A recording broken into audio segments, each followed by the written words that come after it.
Queridos e queridas do programa Arte da Vida, uma bênção poderosa para todos vocês. Louvado seja Deus pela participação de todos vocês. Muito obrigado por como constantemente, todas as semanas, nos encontramos para poder anunciar a palavra de Deus, para poder tocar temáticas que espero. Na verdade, não é espero, porque eu sei das cartas que vocês mandam para mim, que são mesmo acolhidas bem. Como vocês estão gostando destes assuntos, né? Que aproveitando de tantas pessoas preparadas que com poucas palavras tentam de ajudar vocês sobre estas temáticas. Então, louvamos a Deus. Também eu quero agradecer não somente vocês pela participação deste programa Arte da Vida, mas também de todas as pessoas que continuamente são disponíveis para dar a própria sabedoria, os próprios estudos, as capacidades que ele tem sobre estes assuntos, né? Obrigado, Deus vos dará o centro, porque nos ajuda milhares de pessoas que escutam este programa e que através de vocês preparados nestas temáticas podem nos ajudar.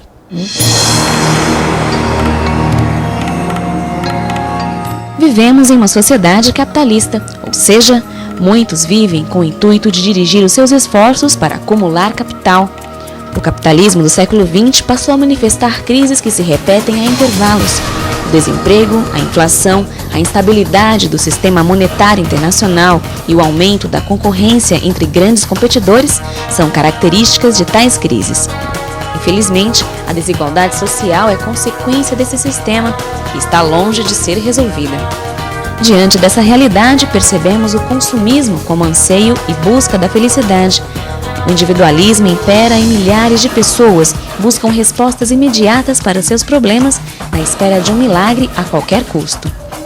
Até mesmo a fé passou a ser distorcida e confundida com promessas das mais mirabolantes, como garantia de saúde a toda prova, riqueza, carros maravilhosos, salários altíssimos, posições de liderança e, não obstante, muita prosperidade.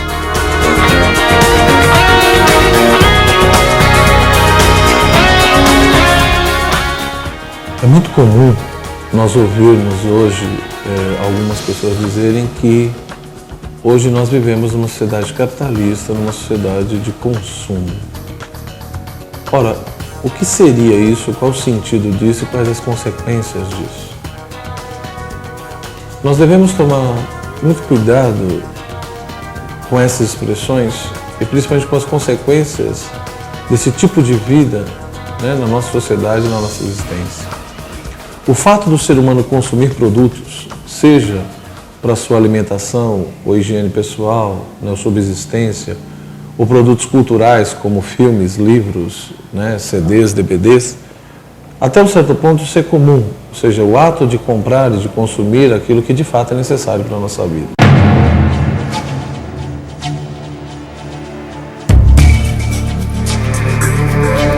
Hoje a gente vive uma situação no mundo, na sociedade, onde o mais importante é o dinheiro, o mais importante é o lucro. As pessoas vivem em função do lucro, as pessoas vivem em função do dinheiro, vivem em função também dos resultados, né? E a consequência disso é que a gente tem uma sociedade completamente excludente, uma sociedade que exclui aqueles que são fracos, uma sociedade que exclui aqueles que, entre aspas, e aparentemente não têm capacidade de se desenvolver. Numa sociedade de consumo, as pessoas acabam sendo estimuladas constantemente a consumirem, a comprarem, a tentarem possuir coisas que muitas vezes não é necessária na vida delas. Isso acaba gerando uma ilusão muito forte no interior e na vida dessas pessoas, porque ao consumir um produto, muitas vezes se vende a ideia de felicidade e de realização pessoal. Então, dessa forma, a sociedade se torna uma sociedade opressora e que vai jogar do lado de fora aqueles que são pequenos, aqueles que são excluídos. Fruto de muita ganância, da busca de poder, de um consumo desenfreado, de querer cada vez mais, não respeitando, por exemplo, até o limite do planeta, né? O planeta que grita para parar, para dar um tempo, enquanto nós vivemos uma sociedade de consumo que diz produza, produza, produza, consuma, consuma, consuma, né? E o caminho de Cristo, ele é completamente diferente desse, porque para Cristo, cada pessoa tem o seu valor fundamental dentro do reino de Deus. Não importa aparentemente as capacidades que a pessoa tem. Capacidades, elas são relacionadas à função que ela tem dentro do reino de Deus. Então, para Deus, todo mundo é importante, para Deus, todo mundo tem é fundamental e tem sua importância dentro da igreja, dentro do reino, dentro da estrutura familiar. Então, talvez esteja na hora de nós pararmos e questionarmos um pouco essa cultura de massa, alienada, massificante, né, que está destruindo o planeta, que está ceifando vidas, né? Parar para refletir como isso, como alguns filósofos já fizeram, como Adorno, Horkheim, né, Habermas, na famosa escola de Frankfurt, na primeira metade do século XX, onde eles questionaram profundamente essa massificação da cultura, onde parece que as pessoas não pensam mais e não questionam, de fato, quem sou eu, o que eu quero para a minha vida e o que significa ter um lazer verdadeiro, uma escolha consciente e crítica.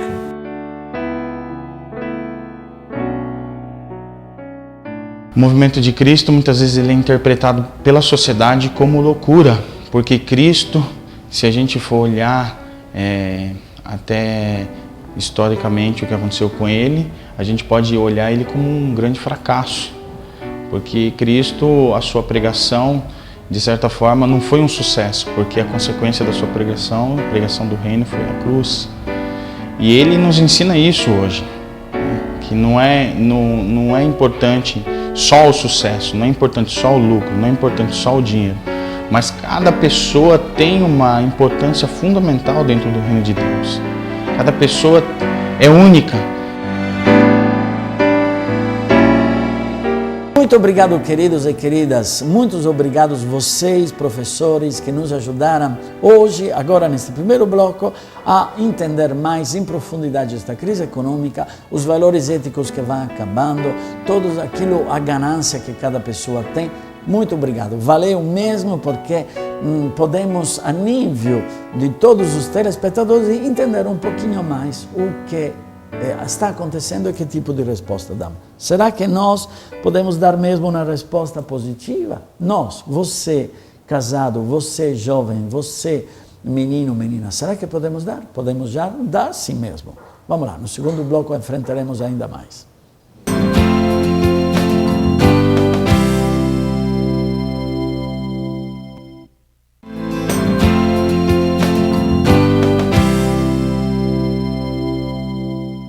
Estamos no segundo bloco, então, deste segundo programa sobre a crise econômica mundial. Olha, como falei já, é terrível poder ver, não? Como famílias, sobretudo na Europa e nos Estados Unidos, que pobrezinhos fizeram de tudo para colocar o dinheiro na poupança e depois poder lentamente usar deste dinheiro, que improvisamente, a causa da crise mundial, queremos ver uma realidade.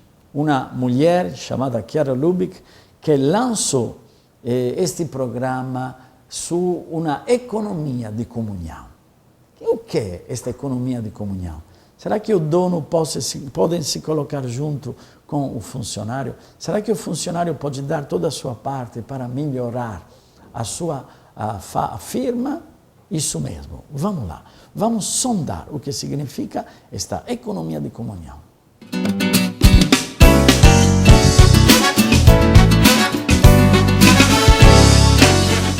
A Economia de Comunhão é um projeto que Chiara Lubich, fundadora do Movimento Focolares, lançou justamente no Brasil, nesse local onde nós estamos, numa viagem que ela fez aqui em 1991. Chiara desceu em Guarulhos, né, no aeroporto, e veio de carro até aqui na Mariápolis. E ela já vem assim, tendo algumas ideias, né, que ao ver a pobreza que circunda São Paulo, né, vendo as favelas no trajeto, né, ela ficou muito chocada com a desigualdade que existe no Brasil. Ela já conhecia isso, porém o fato de ver nessas favelas ao lado de grandes edifícios, né, a deixou muito impressionada, né.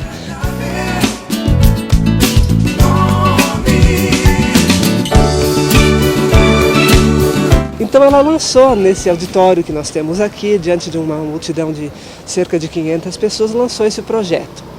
Empresas cujo lucro, ao invés de ir parar na mão do proprietário, dos sócios proprietários da empresa, fosse dividido em 3 partes. Uma parte, logicamente, para manter a empresa andando, né, como capital de giro, para incrementar com novos desenvolvimentos. Uma segunda parte para a formação de homens novos, ou seja, para contribuir com estruturas tipo essa, né, onde nós realizamos encontros de formação, para formar a mentalidade das pessoas que geralmente são envolvidas pela cultura do ter, do consumismo, para uma cultura do dar, né, do compartilhar, né, chamamos de cultura da partilha. Então, para você formar essas pessoas, você precisa de estruturas, né? Então, Chiara dizia, nós precisamos formar homens novos, com uma mentalidade nova, porque sem homens novos nós não conseguiremos fazer uma economia nova. E a terceira parte, que é fundamental, seria destinada aos pobres. Vamos te aclamar, nosso Senhor. Nada mais justo do que fazer voltar a esta própria sociedade parte dos lucros que nós obtemos dela mesma explorando uma determinada atividade. E na economia de comunhão isso se dá através de um entendimento que nós aprendemos através da nossa fundadora, que era a Lubick, não é? Em que os pobres que estão ao nosso redor e a prática desta comunhão das empresas é um presente que no fundo nós recebemos de poder partilhar, porque os necessitados colocam em comum as suas necessidades. A economia de comunhão, ela é um projeto e uma proposta econômica e ao mesmo tempo é uma proposta cultural também de mudanças de comportamento, né? De que forma? Inserindo valores, né? Inserindo outros critérios de comportamento e de relacionamento, como por exemplo o amor, né? O amor, então, o amor é uma doação incondicional e imagina você inserir esse tipo de comportamento dentro de uma empresa. E a economia de comunhão está fazendo essa experiência faz 18 anos de inserir esses novos critérios de relacionamento e como que, por exemplo, o empresário se comporta doando. Como é que seria isso? Porque nós temos uma visão do empresário como aquele cara ganancioso, ou que quer maximizar os lucros, etc. E a gente esquece, né, que o empresário é um ser humano, né? Ele tem valores, ele tem uma história e ele faz parte de uma cultura. Não só vale a pena, como é por isto que eu existo hoje como empresário. Porque a economia de comunhão, muito além desta realidade, observa-se nesse período todo que ela passou a ser uma referência, mesmo que sejamos poucos e ainda muitos pequenos, outros maiores, observamos que é uma célula sadia, que está irradiando uma luz para o mundo, no mundo acadêmico, no mundo político. É uma nova cultura que está nascendo e que é, sem dúvida nenhuma, o futuro. O futuro passa pelos valores da economia de comunhão, disso eu não tenho nenhuma dúvida.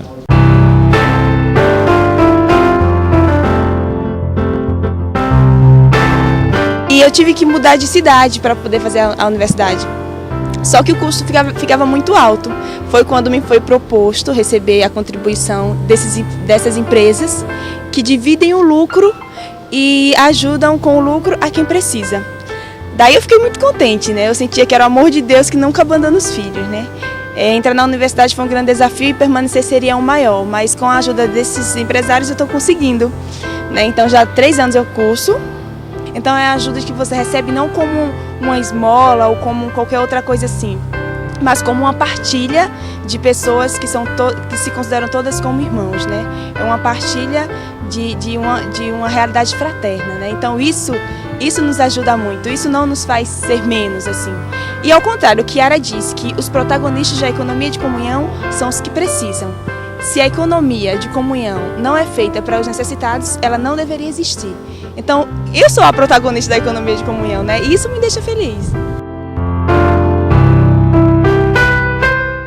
Eu penso que é uma realidade que todos nós buscamos enquanto pessoa, porque é um projeto que eu acho que está dentro do mais íntimo de cada homem, né? Que é buscar a Deus, né, junto com os homens de uma maneira muito concreta, a nível social. Que é uma revolução mesmo, assim, que eu acho que é um desejo de todos, assim. Eu quero ser um tijolinho, assim, que eu possa construir também junto com todos essa nova mudança cultural.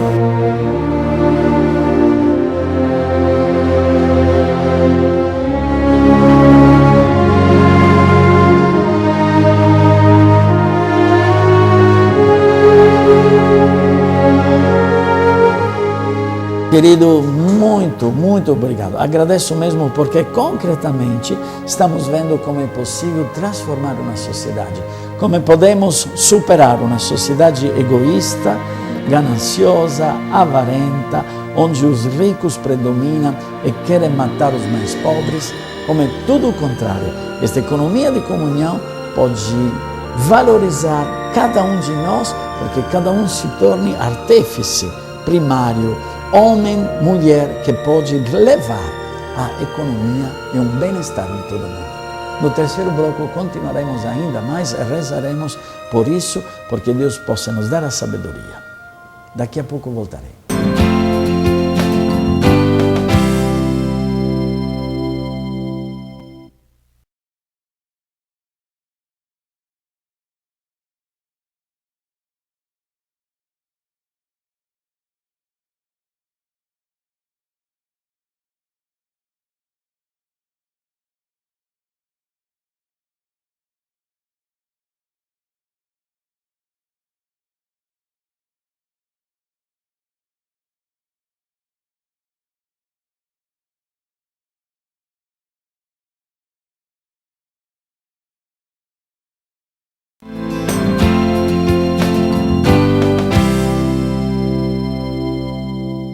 Estamos aqui então neste terceiro bloco da Arte da Vida sobre a temática, o segundo programa que fizemos, porque vocês pediram mesmo esta possibilidade de entender um pouquinho mais, em modo simples, o que está acontecendo na nossa sociedade nestes primeiros meses do ano 2009, e como você sabe que parece que, como estamos lendo nos jornais, não acabará nunca não, no ano 2009, mas vai levando para frente até, se fala de 2011, imaginar.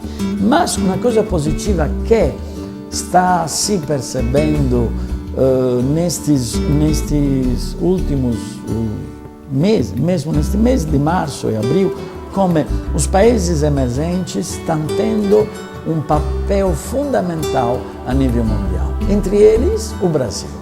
Louvamos a Deus mesmo, porque o Brasil tem potencialidade para se tornar um país que terá um nome forte a nível mundial, né? E mesmo isso, porque até hoje nós fomos considerados como um país de terceiro mundo, em vez esta força do brasileiro, esta luta constante do brasileiro leva a poder, pela riqueza também naturais que temos, descoberta do petróleo, diamantes, minerais, agropecuária, um país enorme, grandíssimo, que é um continente, tem capacidade para poder mesmo ser uma voz forte para o mundo. O que me permitam de poder dizer, o que nós, brasileiros, podemos dar pelo mundo, o que nós devemos melhorar. Então, você sabe bem, meu povo brasileiro, você é telespectador, você sabe como somos nestes anos, né? Seja com Fernando Henrique Cardoso, como com Lula, fomos cheios, apareceram tantas ganâncias de políticos, deputados, senadores e firmas, sociedade unidas ao governo e ao nosso parlamento e senado. O que devemos fazer? Devemos, cada um de nós que me está escutando, eleger os senadores honestos. Não podemos continuar nos deixando enganar para deputados e senadores que anos e anos continuam porque têm dinheiro e aproveitam para poder mover com dinheiro dado embaixo do pano, né? Não podemos aceitar estas pessoas desonestas. Devemos ter a coragem, eu e você, brasileiro, de cortar definitivamente para poder colocar os nossos nomes de pessoas honestas, equilibradas e justas, que tenham valores profundíssimos, que tenham valores fortes, queridos e queridas. É fundamental que você brasileiro tenha esta força. Como é que o Brasil pode se tornar, dizemos com as terminologias que sempre todo mundo usa, que é injusta, mas usamos para nos entender o primeiro mundo, que é injusta, repito, eu não aceito este tipo de terminologia de falar, né? Como é que nós podemos nos tornar países que terá um nome forte a nível mundial, na Europa, na China, nos Estados Unidos, na Ásia?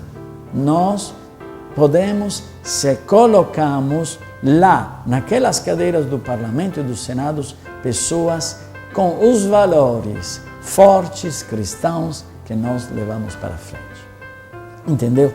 Você não se deixa enganar recebendo uma cesta básica ou recebendo uma cesta familiar e tudo acabou. Não podemos aceitar este tipo de realidade, porque senão serão sempre as mesmas pessoas que se tornarão os famosos coronéis do Nordeste. Não é verdade? Os famosos generais do Nordeste ou da América do Norte que domina os estados. Não podemos. Eu suplico vocês, me escutem bem, para colocar daqui a pouco, daqui a um ano e meio, teremos as votações mesmo do presidente, dos grandes senadores e deputados. Vamos já agora nos formando para poder colocar pessoas honestas.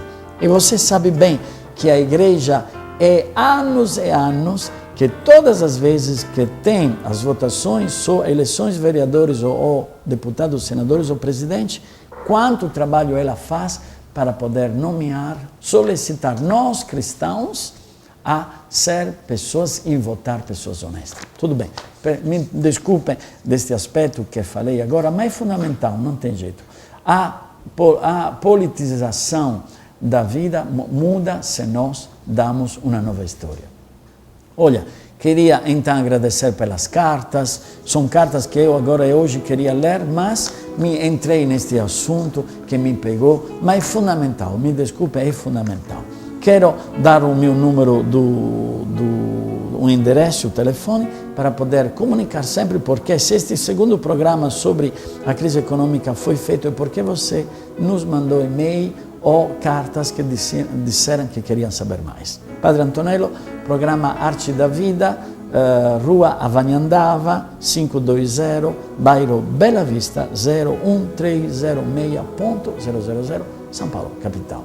E para terminar, quero dar a bênção para todos vocês. Pedimos o dom a Deus de poder fazer do nosso Brasil um Brasil que seja uma expressão da cristianidade e dos valores éticos verdadeiros e justos. Em nome do Pai, do Filho e do Espírito Santo. Deus vos abençoe, abençoando tudo.